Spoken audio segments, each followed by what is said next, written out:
Hello vice. तर आत्ता आम्ही आलो सप्तशृंगी गडावर. हे बघा, ही इथून रोपची सुविधा आणि इथून पुढून वॉकिंगची आहे. तो आम्ही नाशिकवरून आलो डायरेक्ट सप्तशृंगीला बाय बस लालपरी. तर तिने आमचे तिघांचे म्हणजे 441 रुपये घेतले. इथे सगळे शॉप पण आहेत. काय घ्यायचं असेल तुम्हाला तर मला धागा घ्यायचा आहे, तुम्ही जाताना घेणार आहे. पायऱ्या किती इथं मंदिराला? 500 पायऱ्या आहेत मंदिराला. सुरुवात आहे पायऱ्यापासून. आता बघू. हे बघा, किती मोठी त्रिशूळ आहे. तर झालं आता पायऱ्याला सुरुवात. 500 पायऱ्यात सप्तशृंगीच्या गडावरती आलो पायऱ्या चढून. आणि बाहेरचा व्ह्यू बघा तुम्ही, कसला भारी दिसतो. एकदम खाली येते. आणि माकड बघा, माकड समोरून चान्स भेटला तर फोटो काढाय. मी आता एकदमच खूपच क्लोज आलो देवीच्या. एवढंच गॅप आहे आता.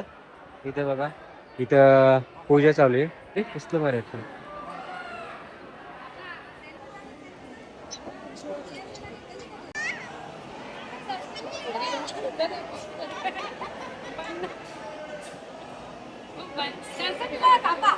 माझी आम्ही वरती येण्याच्या अगोदर एक इच्छा होती माझी, की नारळ घेऊन जावा आणि नारळ फोडून त्या जो माकड आहे त्याला पाजावं. तर तुम्हाला कमी पैशामध्ये जर सप्तशृंगीला जायचं असेल तर 2 वे. एक वे मेन म्हणजे ज्यावेळेस तुम्ही नाशिकमध्ये येतात तर नाशिकमध्ये आल्यानंतर आणि बाहेर व्ह्यू दाखवतो, असला क्लास दिसतो एक नंबर. हे बघा, ही इथून रोपची सुविधा आणि इथून पुढून वॉकिंगची.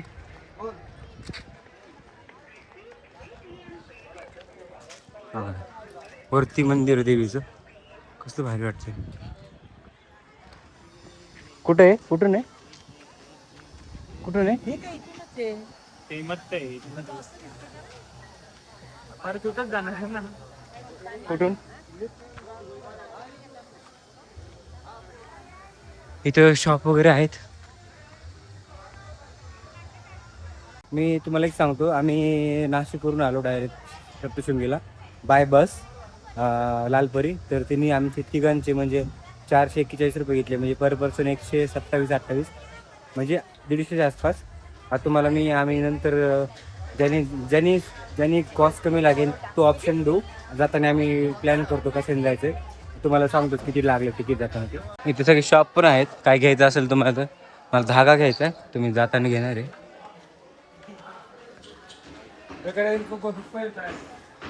किती पायऱ्या आहेत माहित नाही, बाबांना विचारू किती पायऱ्या. पायऱ्या किती इथं मंदिराला? 500 पायऱ्या आहेत मंदिराला. आणि बघू आता एक्सपिरियन्स 500 पायऱ्याचा. फर्स्ट टाइम एवढा मोठा एक्सपिरियन्स घेतोय चालण्याचा.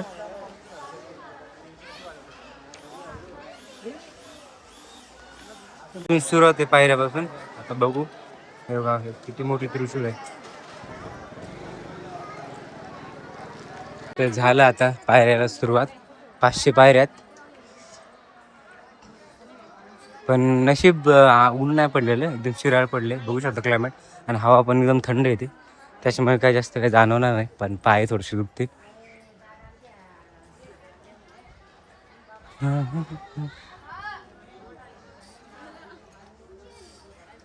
साफसफाई बघा इथे मस्त. सप्तशृंगीच्या गडावरती आलो पायऱ्या चढून. आणि बाहेरचा व्ह्यू बघा तुम्ही, कसला भारी दिसतोय. आणि पावसाळ्यामध्ये जेव्हा धुका पडतो ना, धुका त्यावेळेस हिवाळ्यामधले, बापरे, असं वाटतं की ढग इथे तरंगते. कसलं भारी वाटतं ते एकदमच भारी वाटते.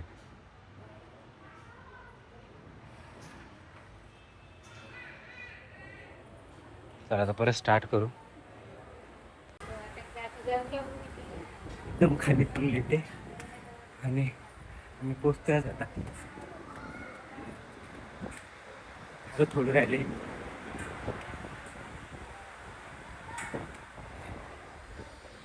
तेच 500 पायऱ्या संपल्या. हे बघा, आलो फायनल दर्शनाला वरती.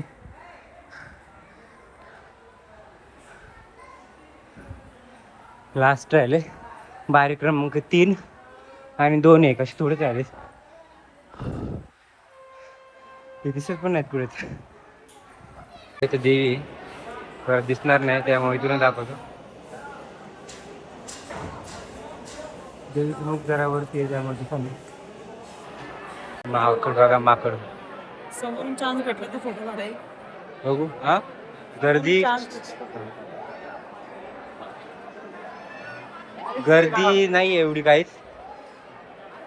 पटपट पटपट होते दर्शन इथं.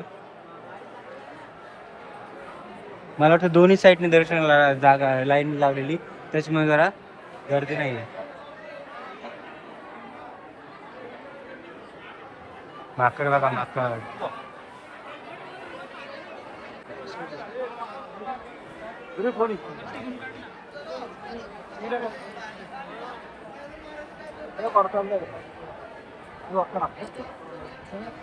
भारी दिसतं रे. वाव.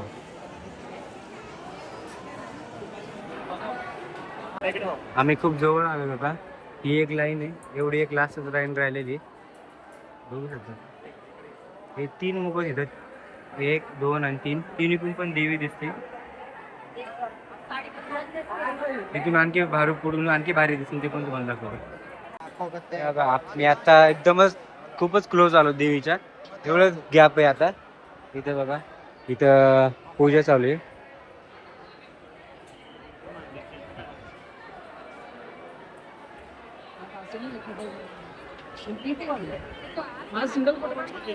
हो भाई देवीची मूर्ती असं वाटते देवी साक्षात उभी आहे ना रे. कसलं बरं आहे.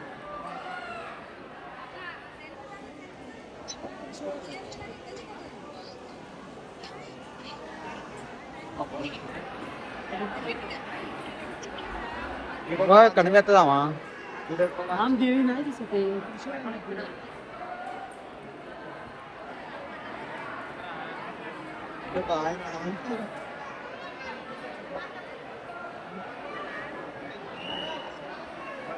हा చాలా పైన కొండ పైన.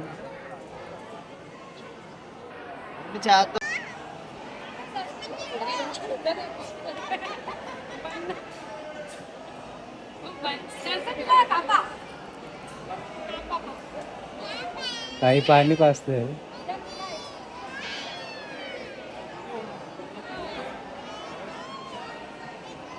आता क्लोज पोचतो देवीचा.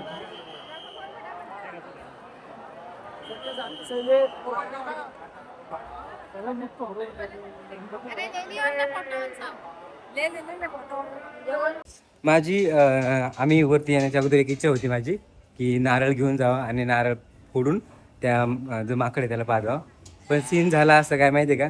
आम्ही गेलो मंदिर देवीच्या थोडंच जवळ गेलो आणि तिथे एक बॉटल होती कूलरवरती पडलेली.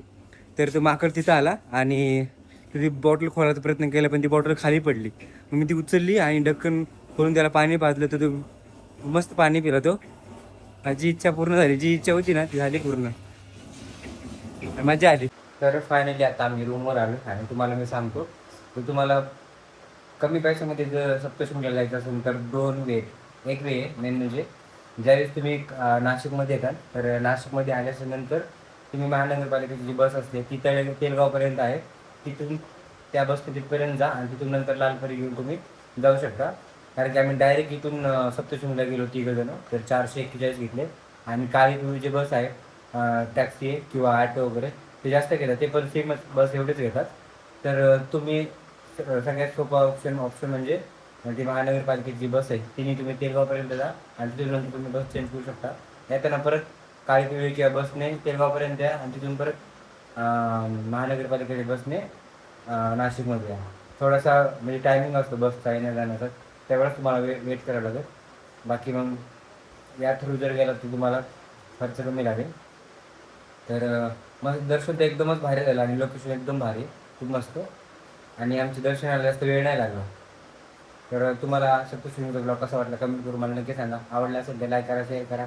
चॅनलवर नवीन असेल तर चॅनलवर सबस्क्राईब करा. तर आपण भेटूया नवीन अशा इंटरेस्टिंग ब्लॉगमध्ये. तोपर्यंत बाय.